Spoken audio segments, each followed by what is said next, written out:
আজকের ইংলিশ ক্লাসে আমি পড়াবো তোমাদের বাটারফ্লাই থেকে লেসন 8। তার আগে দেখো একটু কথা আমি বলতে চাই, সেটা হচ্ছে আগের লেসন যেটা নাকি রিবেল পয়েন্ট ছিল, ওখানে আমি অ্যাক্টিভিটি 7 থেকে বাদ দিয়েছিলাম। অ্যাক্টিভিটি 7 আছে অ্যাডভার্ব। অ্যাক্টিভিটি 7 এ বি এগুলোতে কিন্তু তোমাদের অ্যাডভার্বগুলো ক্লাসিফাই করতে বলেছে, যেটা তোমরা ক্লাসে করা হয়ে গেছে তোমাদের, সেই জন্য আমি ওটাতে আর জোর দিইনি। তোমরা ওগুলো হোমওয়ার্ক হিসেবে করে রাখবে, পরে এগুলো চেক করা হবে। তারপরে আছে দেখো অ্যাক্টিভিটি 8, সেখানে একটা প্রসেসিং করতে দিয়েছে। প্রসেসিং মানে হচ্ছে একটা নির্মাণ পদ্ধতি। বড় হলে তোমরা সেটা পড়বে, কিন্তু এখানে তোমাদের যে সাধারণ একটা দিয়েছে দেখো, শিখিয়েছে কতগুলো লিঙ্কার। লিঙ্কার মানে কি? লিঙ্কার হচ্ছে যারা যোগাযোগ স্থাপন করে দুটো শব্দের মধ্যে বা দুটো সেন্টেন্সের মধ্যে। এরকম লিঙ্কার ব্যবহার করা হয় কখন? যখন নাকি এরকম কোনো কিছু নির্মাণ পদ্ধতি আমরা লিখি, তখন এই লিঙ্কারগুলোকে ব্যবহার করে থাকি।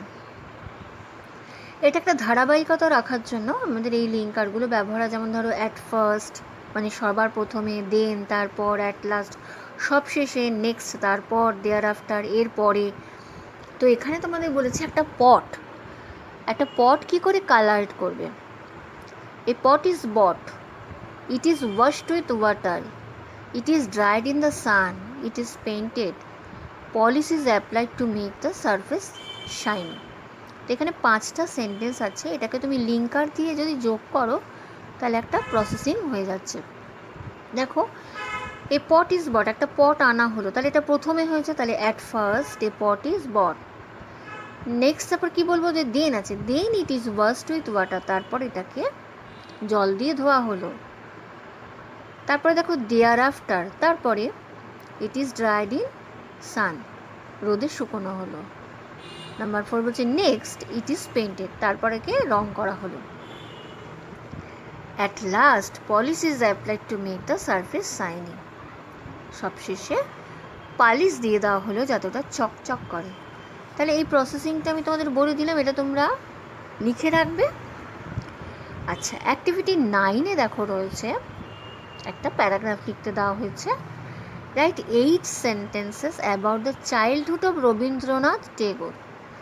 হিয়ার আর সাম পয়েন্টস, কতগুলো পয়েন্টস, কতগুলো সূত্র দিয়ে দিয়েছে, তারকে ওপরে বেস করে, তাকে নির্ভর করে তোমাদের রবীন্দ্রনাথের ছেলেবেলা সম্পর্কে লিখতে হবে। আমি জাস্ট তোমাদের পয়েন্টগুলো বলে দিচ্ছি, এটা তোমরা হোমওয়ার্ক করবে বাড়িতে।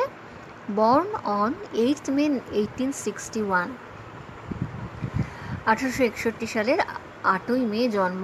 Did not enjoy formal schooling, প্রথাগত শিক্ষা একদমই উপভোগ করতে না, মানে যেমন 4 দেওয়ালের গণ্ডিতে আবদ্ধ স্কুলে তোমরা যে পড়াশোনা করতে যাও, ওটা রবীন্দ্রনাথ একদমই পছন্দ করতেন না।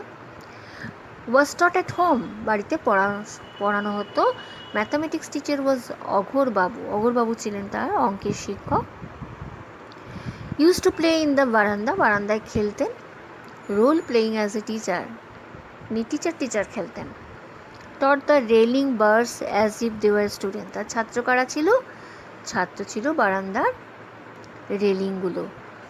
কনক্লুশন, এরপরে হচ্ছে একটা উপসংহার শেষে, অর্থাৎ একটা রচনা বা একটা প্যারাগ্রাফ লিখতে হলে তার প্রথমে একটা শুরু থাকে, ইন্ট্রোডাকশান থাকে, ভূমিকা। এখানেও তোমরা একটা ভূমিকা দিতে পারো, যদিও এটা উল্লেখ করেনি যে রবীন্দ্রনাথের চাইল্ডহুড সম্বন্ধে লিখতে বলা হয়েছে। প্রথমে তিনি বিশ্বকবি ছিলেন, তিনি হন বিশ্বকবি, তিনি আমাদের গর্ব, এরকম একটা দুটো লাইন যোগ করে নিতে পারো। আর কনক্লুশনে যেটা রয়েছে উপসংহার, সেখানেও ওরকম তার কথা লিখতে পারো, যে তিনি বড় হয়ে বিরাট বিখ্যাত কবি হয়েছেন, সারা পৃথিবী তাকে চেনে, এরকমও বলতে পারো, বা তার মৃত্যুর কথাটা উল্লেখ করতে পারো। আচ্ছা, তাহলে আমরা চলে আসবো আজকে লেসন 8-এ। লেসন 8টা দেখো, বিল্ডিংস টু রিমেম্বার, স্থপতি, মনে রাখার মতন যে স্থপতি। স্থপতি মানে হচ্ছে, আমরা তো ঘর বাড়ি বানাই, সেখানেও তো তোমার ইট পাথর দিয়ে তৈরি হয়। এরকম অনেক আমাদের দিনের ইতিহাসের পাতা খুললে আমরা দেখব অনেক এরকম ঐতিহ্য ভারতে রয়েছে, যেখানে আমরা দেখব সুন্দর সুন্দর বিল্ডিং, স্থপতি, যেগুলো অনেক ডিজাইন করে, অনেক সুন্দর করে তৈরি করা হয়েছিল, এবং সেগুলো অবশ্যই মেমোরেবল, মনে রাখার মতন। এখানে একটা দেখো তোমাদের দিয়ে দিয়েছে একটা চার্টে দিয়ে দিয়েছে ছবি, কুতুব মিনারের ছবি ফার্স্টে আছে, সেটা কোথায় অবস্থিত? Delhi, Golden Temple Amritsar Punjab, Charminar Hyderabad Andhra Pradesh, Konark Sun Temple Konark Orissa, Hazarduari Palace Murshidabad West Bengal, Shaheed Minar Kolkata West Bengal, Victoria Memorial Kolkata West Bengal. আশা করি এর মধ্যে তোমরা অনেকগুলো জায়গায় দেখেছো। আমার তো তার মধ্যে মনে হয় যেগুলো ওয়েস্ট বেঙ্গলের মধ্যে সেগুলো তো তোমরা দেখেইছো। এরপরে রয়েছে কতগুলো প্রশ্ন, তার উত্তর তোমাদের করতে হবে। Where is the Charminar located? দেখে দেখে বলবে। একটা অ্যান্সার আমি বলে দিচ্ছি, Charminar is located in Hyderabad Andhra Pradesh. আর বাকি যে প্রশ্নগুলো আছে সেগুলো তাহলে এইভাবে অ্যান্সার তোমরা করে ফেলবে। তাহলে মূল যে পাঠ্য বিষয় সেখানে আমি যাচ্ছি। Mita and her classmates, a team of 25, went to Bandel last Saturday with their history teacher. Mita এবং তার ক্লাসের বন্ধুরা, সহপাঠীরা 25 জনের একটা দল, তারা ব্যান্ডেল চার্চে গেছিল লাস্ট স্যাটারডে, আগে শনিবার, উইথ দেয়ার হিস্ট্রি টিচার, তাদের ইতিহাসের শিক্ষিকার সাথে। They visited the Bandel church, তারা ব্যান্ডেল চার্চ দেখে এসছে। ইট ওয়াজ দেয়ার ফার্স্ট আউটিং, এটাই ছিল তাদের প্রথম বাইরে ঘুরতে যাওয়া। এই আউটিং মানে কি? আউটিং মানে হচ্ছে শর্ট ট্রিপ, মানে অল্প সময়ের জন্য কোথাও ঘুরতে যাওয়াকে আমরা বলবো outing. So everybody was excited, এটা প্রথম বলে খুবই উত্তেজিত ছিল সবাই। দেয়ার বাস স্টার্টেড ফ্রম চন্দননগর থেকে তাদের বাস চলতে শুরু করলো। On their way the teacher asked them weather anyone had visited the Bandel church before. শিক্ষিকা জিজ্ঞেস করলেন যে তাদের মধ্যে কেউ ইতিপূর্বে ব্যান্ডেল চার্চ দেখেছে কিনা।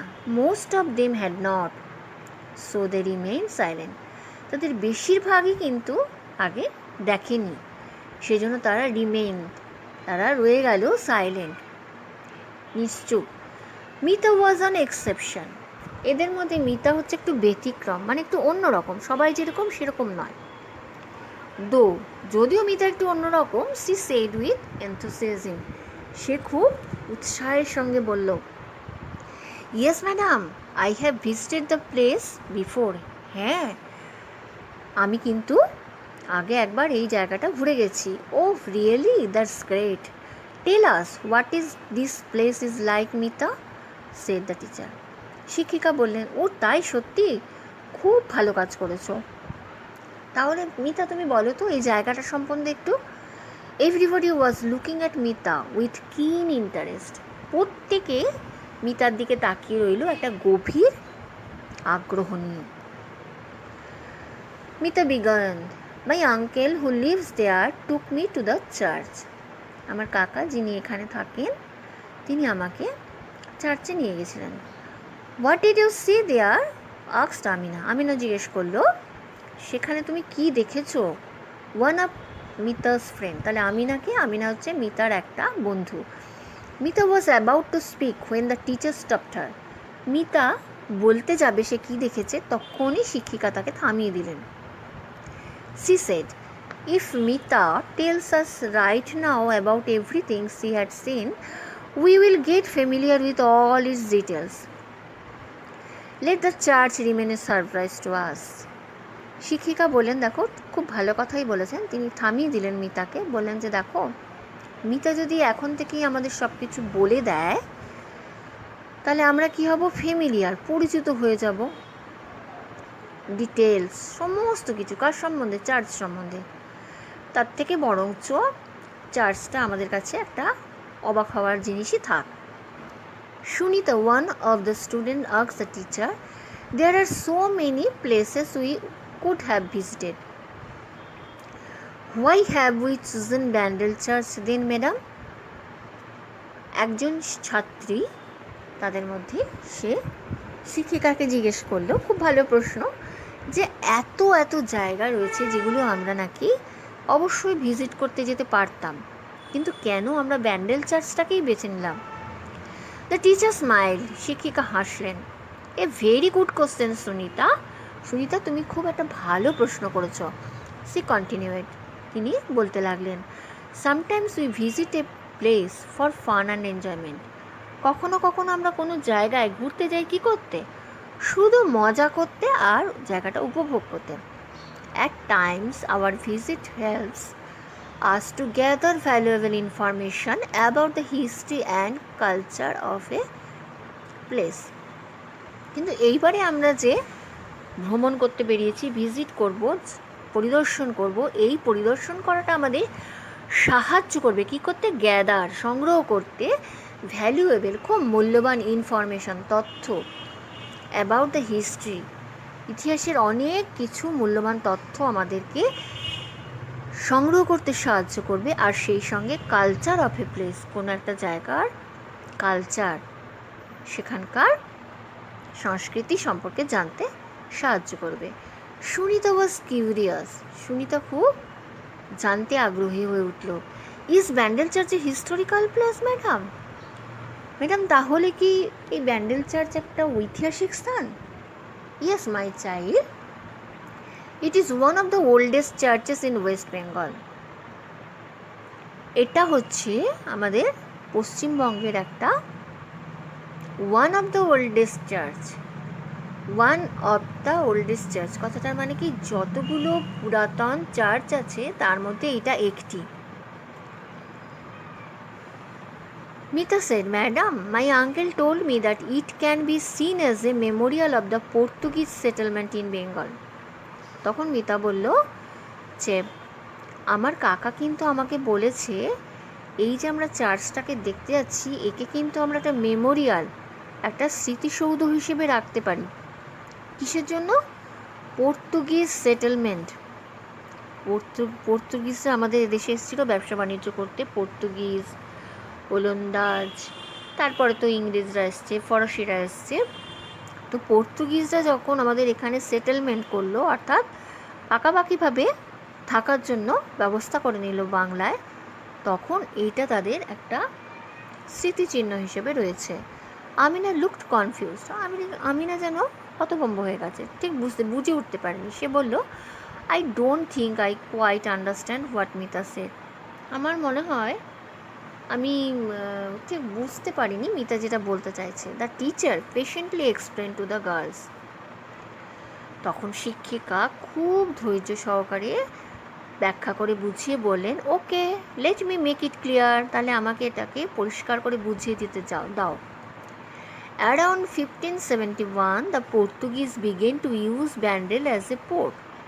1571 সালে পর্তুগিজরা এখানে এসে এই ব্যান্ডেল চার্চকে তাদের ব্যবসা বাণিজ্যের বন্দর হিসেবে ব্যবহার করতে, ব্যান্ডেল চার্চ নয়, ব্যান্ডেলকে করতে শুরু করলো। The Mughal emperor Akbar gave them permission to build a town in Hooghly. তখন মোগল বাদশাহ আকবর তাদেরকে অনুমতি দিলেন এই হুগলিতে একটা তাদের শহর গড়ে তুলতে। In 1579 the Portuguese build a port on the banks of the Hooghly. 1579 সালে পর্তুগিজরা হুগলি নদীর তীরে একটা বন্দর গড়ে তুলল। They called over Augustinian monks from Goa to build a church at Bandel in 1599। 1599 সালে গোয়ার অগাস্টিনিয়ান সন্ন্যাসীরা তারা তাদেরকে কল্ড ওভার করলেন, তাদের জানালেন যে ব্যান্ডেলে একটা চার্চ তারা গঠন করুক। তাহলে অগাস্টিনিয়ান মংস কারা? A follower of Saint Augustine একজন খ্রিস্ট ধর্মের প্রচারক, তার যারা নাকি ফলোয়ার্স ছিল, অনুগামী ছিল, তাদেরকে অগাস্টিনিয়ান মংস বলতো। তাদেরই নির্দেশ মতন ব্যান্ডেলে একটা চার্চ তৈরি হলো। তাহলে আমরা এই পর্যন্ত আজকে শেষ করলাম। একটা ওয়ার্ড্রোব তোমাদের এখানে দেওয়া আছে, আশা করি সেটা তোমাদের কাজে লাগবে এবং পড়তে অসুবিধা হবে না।